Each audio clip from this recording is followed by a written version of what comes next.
IVM. Hi, I'm Satyajit. Hi, I'm Racheta. Welcome to Paperback by the Open Library Project. We have as our guest today Sadaf Hussain. Sadaf is the author of Dastani Dastarkhan, which we discuss in the first half of the podcast. Sadaf also hosts the Naan Curry podcast, which releases every Wednesday across all podcasting platforms. In the second half of the podcast, we speak about The Law by Frederic Bastiat, Palace of Illusions by Chitra Banerjee Divakaruni, Feast and Fasts, A History of Food in India by Colleen Taylor Sen, Korma Kheer and Kismet, 5 Seasons in Old Delhi by Pamela Timms. Happy listening.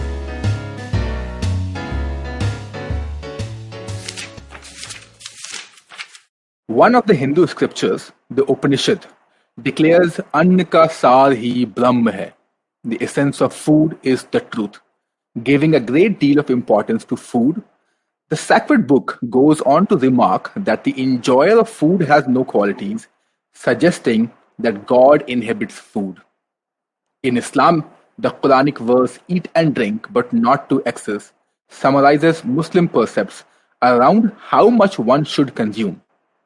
Eating just enough ensures that a person lives a healthy and balanced life and is not lazy or lethargic, which will take them away from their daily routine of work. Ammi often reminds me that our Prophet disapproved of eating food when it is too hot.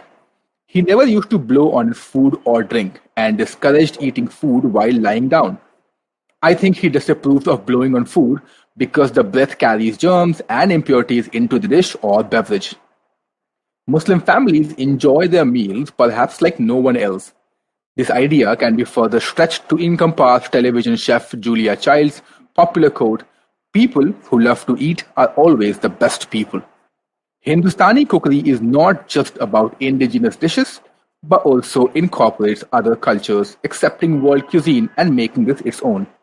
We have our versions of pasta and pizza, Chinese and other Eastern food, Middle Eastern and Mughal cooking, and many more.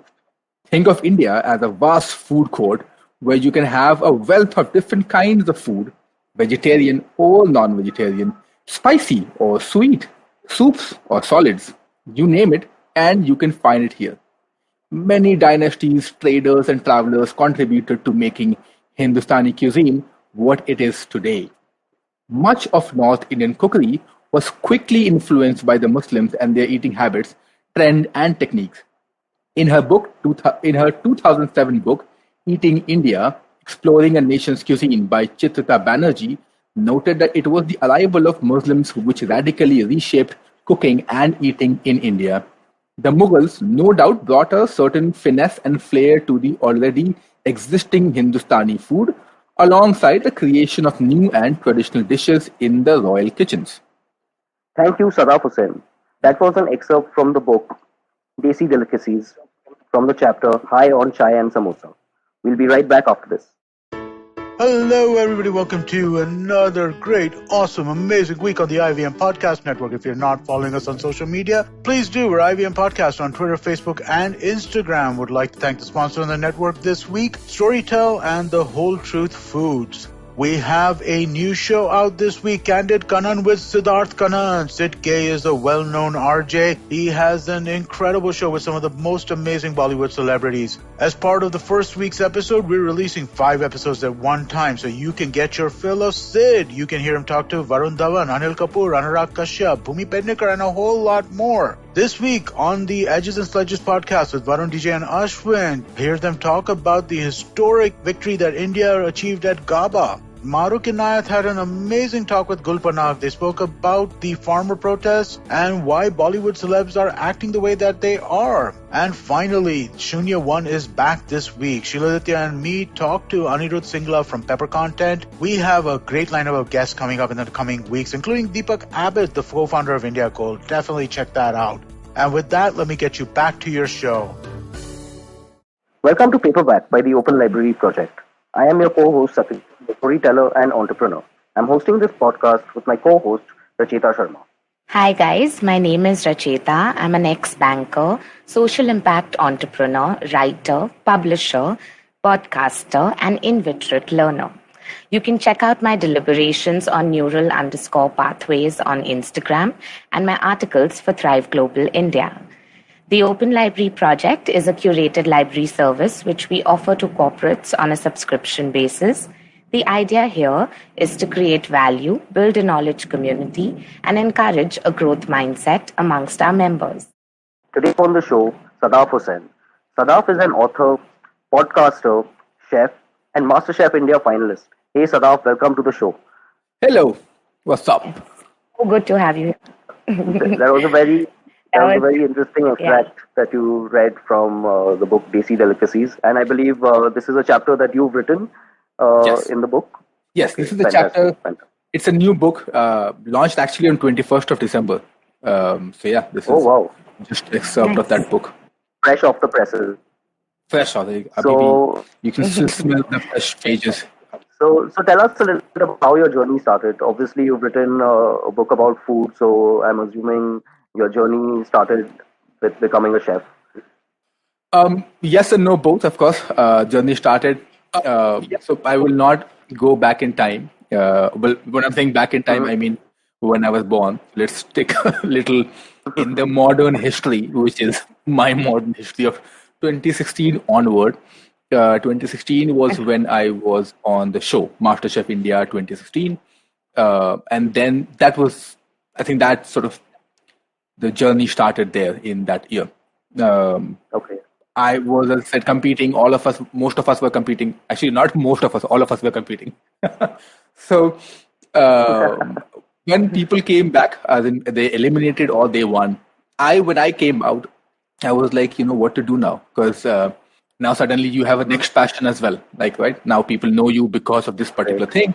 So I said, what to do? And Right. I was like, just like everybody else, I started working in food space, kitchen basically. So I started working in kitchens as a chef. But, eventually I also realized that people can by and large cook. Chefs, of course, can cook amazing food. But what they can't do is basically writing. They have enough knowledge, but they can't write for two reasons. One, because they don't have time. So that's the main and primary reason because why they can't write. And second, they are trained to cook, not to write. So at least the older ones, the people who are already in the kitchen, right? The new ones are changing the entire sort of space. Now they're doing everything. So now I said, you know what? I have an experience already of cooking, of chefing, what I call. So I already have the experience of chefing. Why don't I get into food writing? That being said, I will quickly tell you what has been an interesting two stereotypes that I've been breaking with with both these books. In fact, the first one, which was Dastan Dastakhan, and this one is Desi Delicacies, and the chapter that I wrote is Samosa and Chai. This one is basically an anthology. So there are authors from India, Pakistan, and Bangladesh, and we have written different kinds of stories. Few are personal stories, other one are fictional. So those things, right? Now, as I mentioned, two stereotypes that I was breaking. First thing, I don't have gray hair. But many of the food historians that you will meet, or historians you will meet, they have gray hair, which is a great thing because they have been in this space since a while. When I'm saying gray hair, I mean with the young people. When young people write, we often associate them with a different genre, which I call as the Chetan Bhagat genre, right? Which is a lot more romantic novels, where you're out of IIT college se aa gaye, and then you're like, okay, प्यार में पागल हुए थे, प्यार में धोखा हुआ, etc., etc. So I'm going to write a book on that. Right. I didn't go to IIT college to write a love story like Chetan Bhagat or people like him. But मेरा प्यार तो खाना है. So I said, let me do a food romance. And that's where I started working. And then I was like, let me explore food history.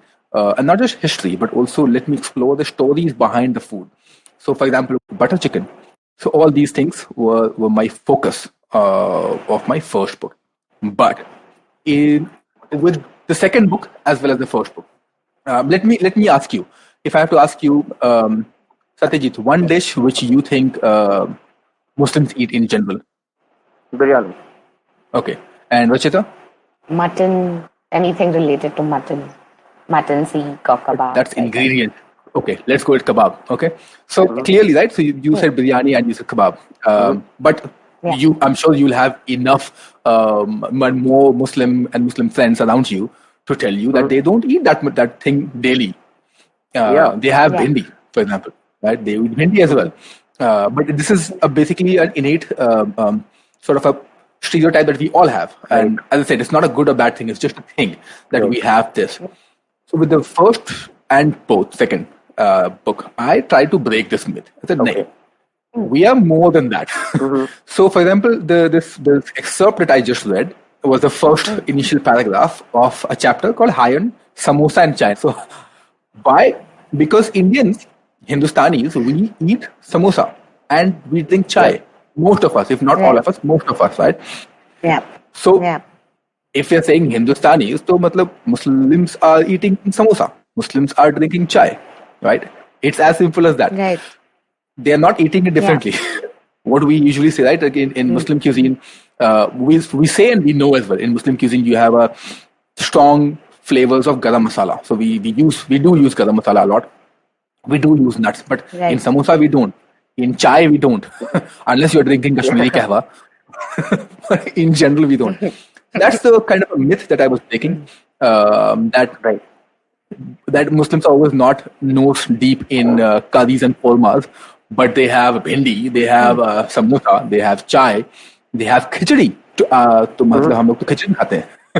So both these stereotypes, that a young guy can write on food culture and food history, and second is that there are more and more food that we can think or imagine in this Muslim menu. So yeah. Right. Yeah. So in your first book, you've very explored interesting. I was just saying that's super interesting, and I think that your podcast is also around, the similar topics, right? You're going into the history of food, and so tell us a little about your podcast and what all you cover in it. So I just like every other actor, when you ask actors that do you like your movie, of course they like the movie. So if you'll ask me, do you like your podcast? Of course I like my podcast. It's the best podcast ever on food. So Archit and I we both look at food in a very different way. Of course there's food and culture. So we both used to work together. We both have interest in a similar field. Apart from the fact that he loves cricket a lot more than I do, I don't really like cricket. Let's go with that. I'm one of those guys. But that doesn't mean I like football. I don't like football either. I like wrestling. I watch WWE. So if I'm a grown up, thanks. I'm glad there are more people. I'm a grown up kid. I'm grown up. I like to watch wrestling every Monday and Saturday. Yes, that's when the YouTube highlights में आते हैं. अभी आप chef हो and time तो कम रहेगा तो highlights ही देखने पड़ेंगे. सुबह सुबह उठ के फटाफट देख लो. So that's where I said. So Archit likes cricket, but both of us love economics and both of us love food.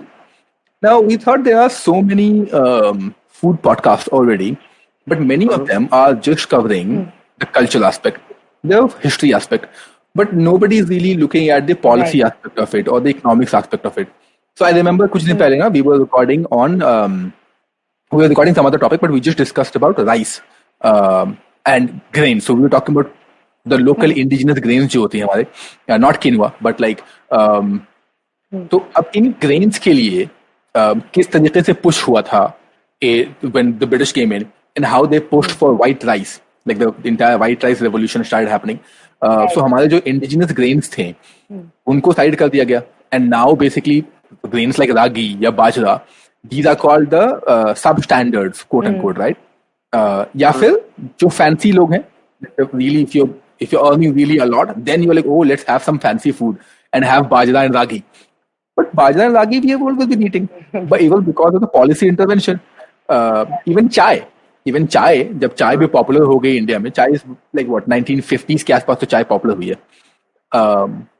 वो भी because of Britishers. So that's also there's also policy intervention. So everything that you in a way look at, you have a policy intervention, right? Or economics around it. कुछ दिन पहले था Swiggy का आया है data which says even in lockdown the highest thing that we ordered was biryani, pizza and other things, right?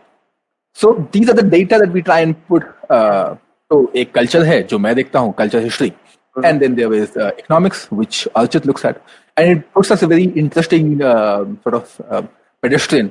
I don't think anybody else is doing this as of now, at least not in India. So that's why it is really interesting, and that's why I like it.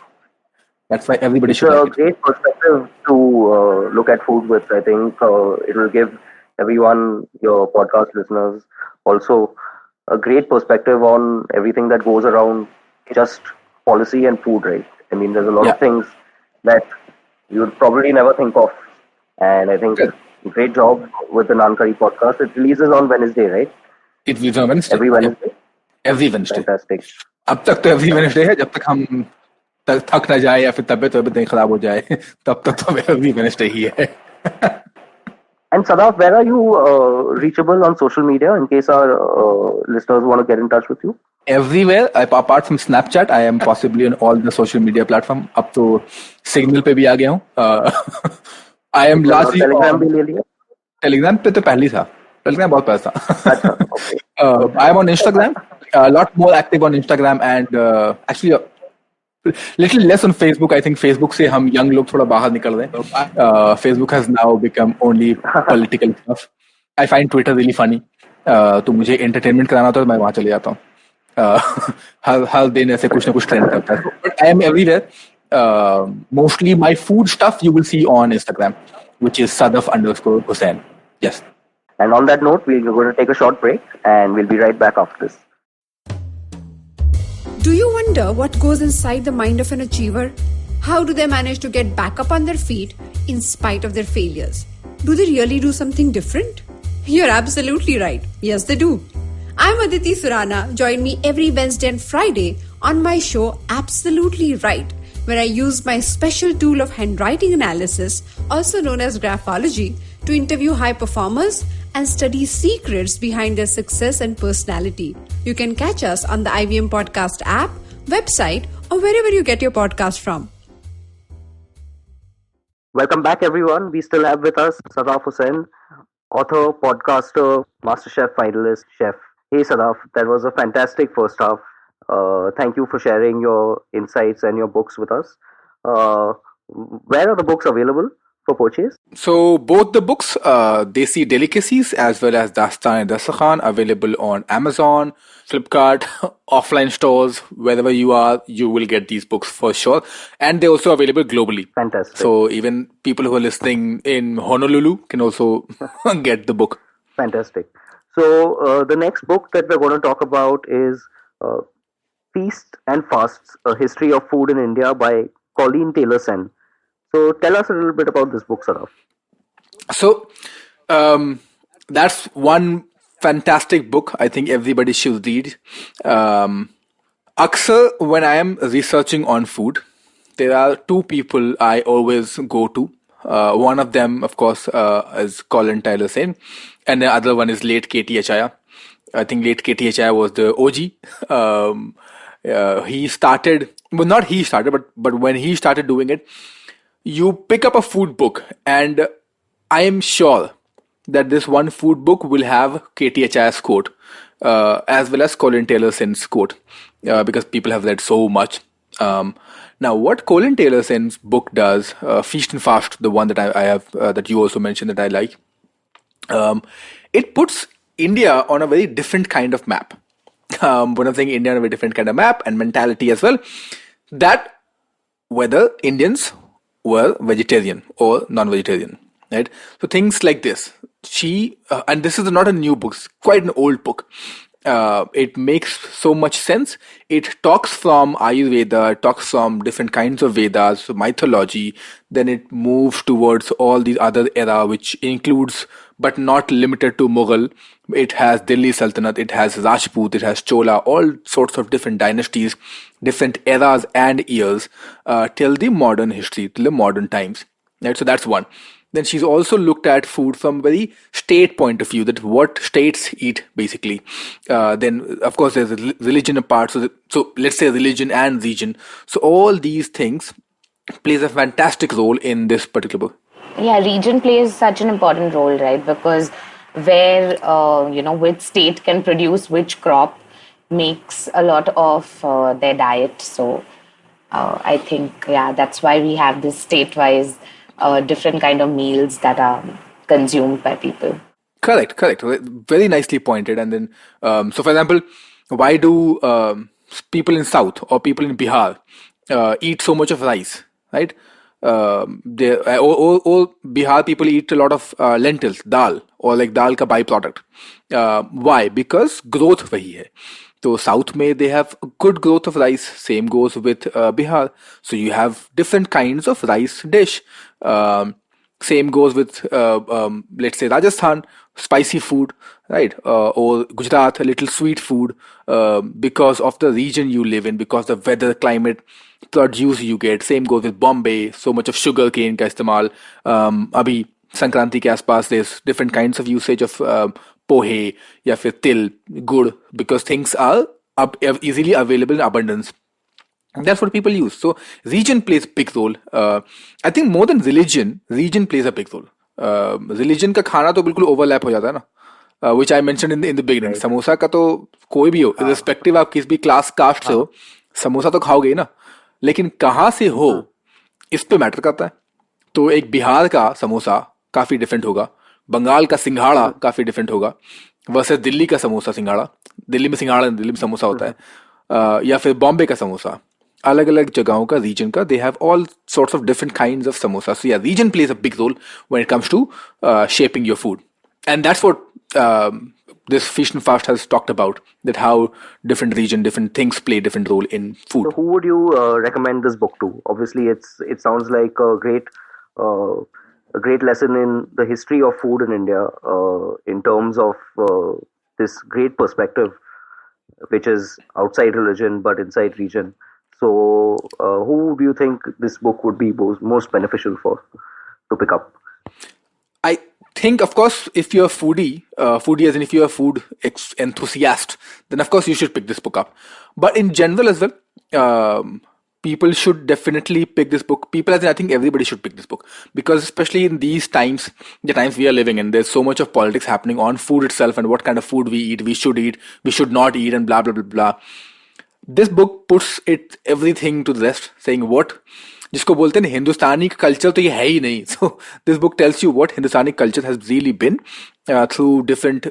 These are not stories; these are facts. These are what she has documented, and she has really done extensive research. तो ऐसा नहीं है कि मतलब कोई news article में पढ़ा या फिर व्हाट्सएप पे पढ़ा चिप दिया. But she has actually done proper research, read different kinds of Vedas in Sanskrit as well, not even translation, but she read in different real manuscripts, and that's what makes this book really beautiful. So every Indian should rather read this book. Fantastic. To understand. Fantastic. Not actually, I would stretch that argument and say everyone should read this book to understand Indian food. And when I'm saying everybody, I'm talking about others outside India as well. Great. That's a great book recommendation. I think it would really put India in a different perspective globally as well. Yeah. So the next book we are moving on to is Korma, Kheer and Kismet, 5 Seasons in Old Delhi by Pamela Timms. So tell us a little bit about this one. So this one was initially, it's been, I think I picked this book up 3-4 years back. Somebody else recommended me. I don't even remember who recommended this book, but someone said, oh, you should check this book out and you were going to totally love it. And that person was right. I totally loved it. For 2 reasons. Reason number 1 ये है ना कि इसकी जो story telling है ना is very simple. Okay. When I'm saying very simple, it's like बोल चाल की भाषा, like the way we are talking. There is no jargon, there is no big fancy words that we have in this particular book. So that's why it makes it very relatable. Second thing, Pamela Timms actually stayed in Old Delhi. So this book is about Old Delhi's food. And those popular food. तो इसमें निहारी भी मिल जाएगी, इसमें कौरमा भी मिल जाएगा, इसमें अलग अलग चीज़ों के जो पुरानी दिल्ली में चाट फॉर एग्जांपल, उसकी कहानी है, नॉट जस्ट कहानी बट स्टार्ट कब हुई थी बेसिकली ये सब चीजें, and everything from her perspective. So imagine like if you just close your eyes and imagine yourself sitting on a balcony, right, and you are looking outside and seeing the thela walas and the khomcha walas and the papdi chaat walas, just looking at them and seeing things happening around that person, it just makes up a really good portrait, a really good image in your head. And with her writing, she has done it such beautifully and gracefully that you will just think as if you're sitting with Pamela Thames and she's telling you, or you'll think that you're in Purani Delhi and you're basically taking the toll. सारी गलियों में घूम रहे हो आप, पुरानी दिल्ली का एक अच्छा टूर मिल रहा है आपको. काफी in fact I was really excited when I read it. कुछ कुछ जगहों पे तो मैं भी नहीं गया था, तो मैंने बोला यार यहाँ जाना है. तो कुछ पुरानी दिल्ली वाले पूछा मैंने कि यार I want to go to these particular places, and they were like चलो. And when I went there, so reading is one part, but imagine that you already have the picture, right? Because she has already portrayed or painted these pictures for you. But when you go there and when you see these things live, you then try and match it and say, अच्छा, author, हाँ, exactly, कि author ने ना ऐसे paint किया था. Now, when you are seeing this and you're trying to map it, कि अच्छा, ये तो almost hoo-bahu what author painted is what you're seeing here. And that's what makes it beautiful. And the reason I'm saying, and before you ask who should read it, I think the first people or person, the community should be authors. Authors should read this book. Budding authors, या फिर कोई भी है ना, they should read this book. And it's so fascinating that, foreigners are writing about Indian mythology or Indian history and Indian food. So definitely very interesting. A lot of the times for the true history to come out, it takes an outside perspective, because anyone writing from India, it's like, the winner always rewrites the history. So a lot of the times people coming in from the outside offer like this fresh perspective as to things which we probably, since we are born in here in India, we are not able to see it as clearly. So great book choice. And like you rightly said, as they say, touche, my friend, touche. Great. So the next book we're moving on to is The Law by Frederick Bastiat. Tell us a little bit about this book. Yes. Now, this is a very interesting thing. Frederick Bastiat wrote this book called The Law. Now, a lot of people would think of saying, अरे आप तो खाने पे लिखते हो या फिर culture पे लिखते हो, तो ये what is this law doing in your repository? अभी economics भी आ गया और law भी आ गया. Very interesting. Exactly. Exactly. So not many people know that ऐसे खाने से पहले एक और life थी मेरी, which was I was into public policy space, economics basically. But here's the twist. I am a graduate of advertising. I'm not even a graduate of economics. Oh. But it was the fact that I was working in an economics think tank. I felt very, I won't say I felt dumb, but I think in a way incompetent when you're meeting other economists. You're meeting people like Montek Singh Ahluwalia. You're meeting Gurcharan Das. You're meeting Manmohan Singh and all those people, right? All these people you're meeting, and you're not able to hold conversations. And you want to hold conversation. But you can only hold conversation when you know things. मतलब faffing around तो नहीं करते ना. I mean, आजकल तो लोग faff करते हैं ज़्यादा कि irrespective पता हो चाहे नहीं वो बोल देना है. So I try and not do that. So I thought, okay, let me teach myself. Let me train myself in economics. So one of my colleagues, he suggested that why don't you you read The Law. Okay, he actually gave me 2 books to read, The Law and other book called Economics in One Lesson. Okay, and these 2 are basics. Economics in One Lesson, the reason I'm saying I didn't bring that up, because that's a good book, and people must have read it already. But The Law is, economics समझना थोड़ा easy होता है law के हिसाब से. Law थोड़ा difficult है. इसमें Frederick Bastiat, again, is not a lawyer, was a journalist. Okay, was a journalist. And he wrote a book on law, how to understand law, and again very international. He was not an Indian guy, of course.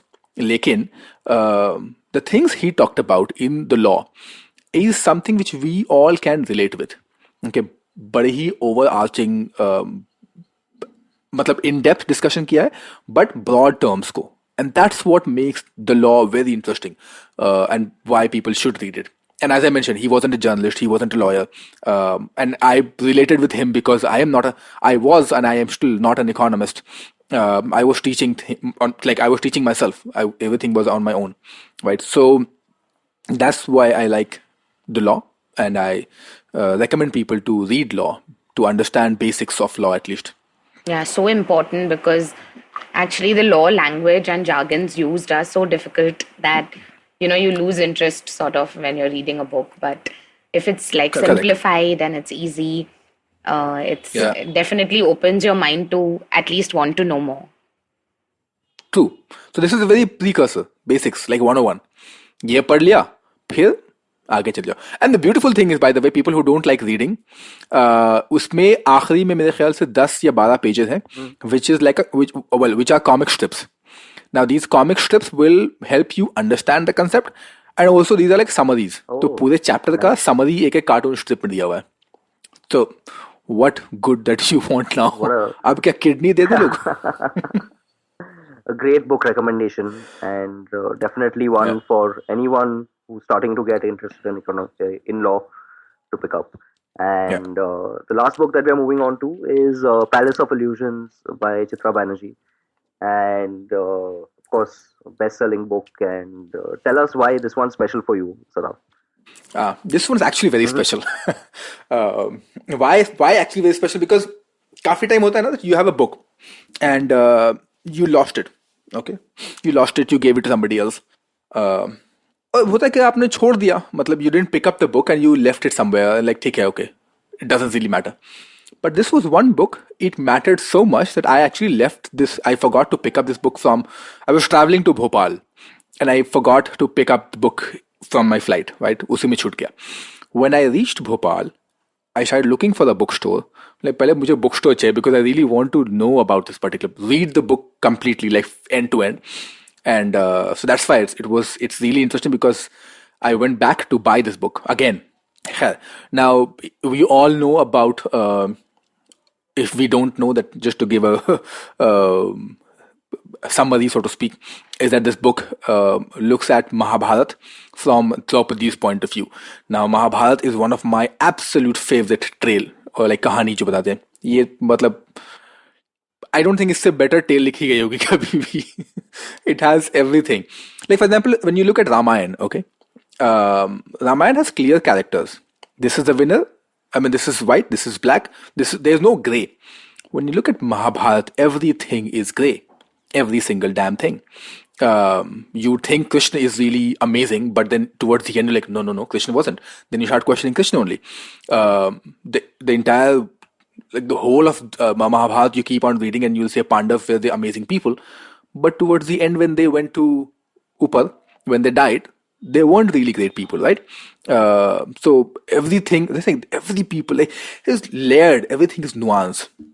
Now the amazing part that Chitra Banerjee did was imagined a character, Draupadi, right?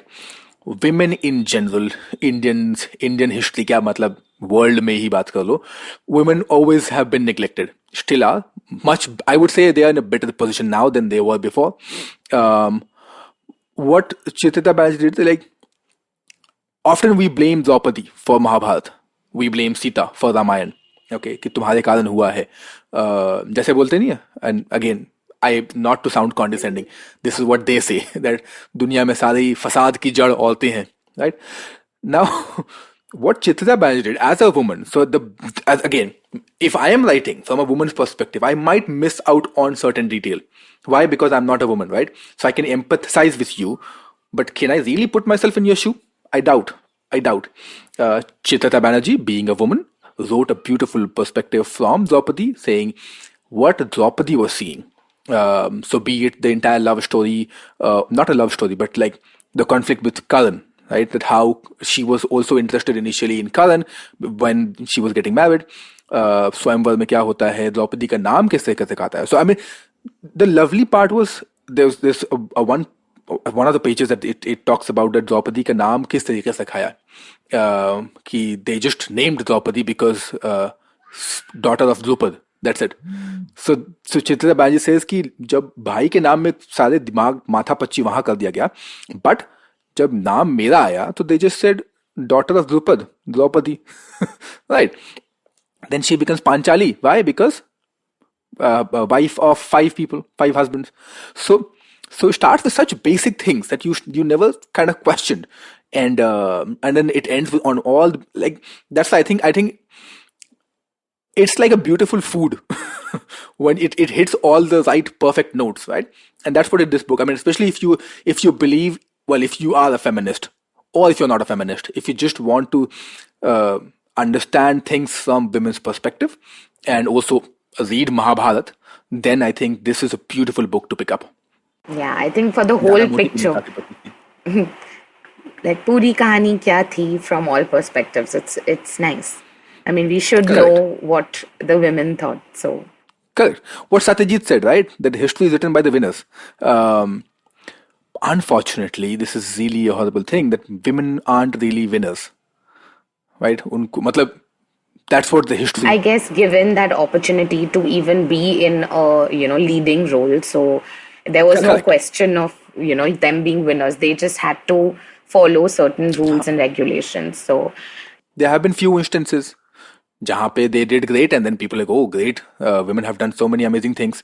So and that's what Chitra Banerjee is. They're like, look at Mahabharata from Draupadi's point of view. Important. Such beautiful it's story. So important to look at different perspectives, because like you rightly said, we have in our mind what is the Mahabharata and what is the Ramayana, but if we do look at it from different characters, that whole story takes a different turn completely. And I think that's what she's done amazingly here. And as far as true.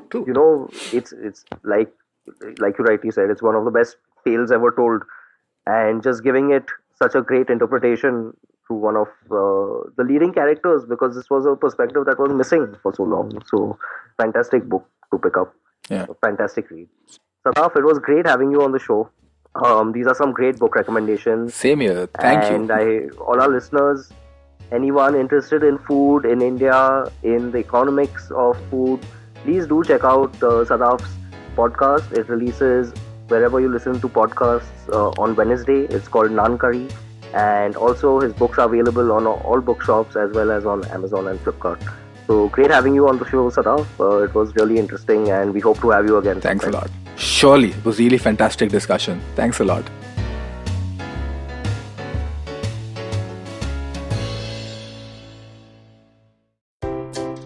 Want to learn something new and have a few minutes to spare? Well, then go for the Traveling Professor's Diary, where I, Siddharth Deshmukh, the Traveling Professor, will help you glean from all the insights that I've gained from wherever I've traveled, learned, taught, and repeated. Join me every Tuesday and Thursday on the IVM Podcast website, app, or wherever you get your podcasts from. जिंदगी diaries के पन्नों में कुछ पुरानी यादें, समुंदर किनारे झूमते दरख्त, जवान दिल की धड़कनें और अनजान मुलाकातें हैं। तो आइए खोलिए मेरे साथ जिंदगी डायरी के पन्ने और साथ ही खुलकर जीते हैं जिंदगी।